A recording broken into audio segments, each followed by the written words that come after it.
Sizlar qadimiy Jasion va Damov jangchilarining shon shuhratini meros qilgan Go'g'iryoning jasur farzandlari bo'lasizlar.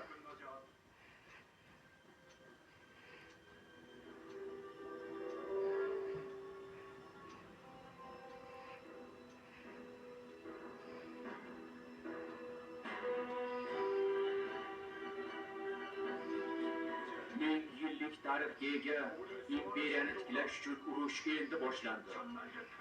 Uch oyoqli qush Go'g'iryo osmoni uzra parvoz qilishiga imkon beraylik.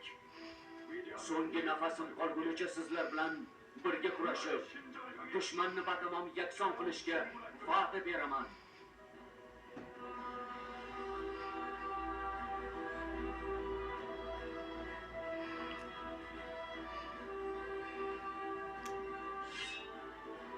Hujumga!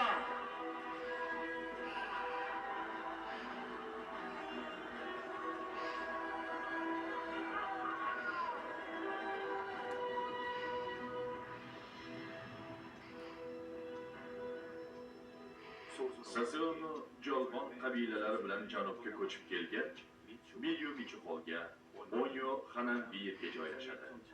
Keyinchalik Onyo butun Jolbon qabilalarini birlashtirib, onasi Sasion yordamida Bayekchi qirolligini barpo etadi.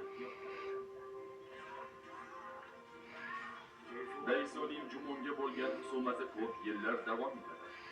Oxir-oqibat Daisoni Jumonning nabirasi Go'g'iryo qiroli Daimushin o'ldiradi. Daisoning o'limidan so'ng Bueyo butunlay tarix sarvaraqlaridan yo'q bo'lib ketadi.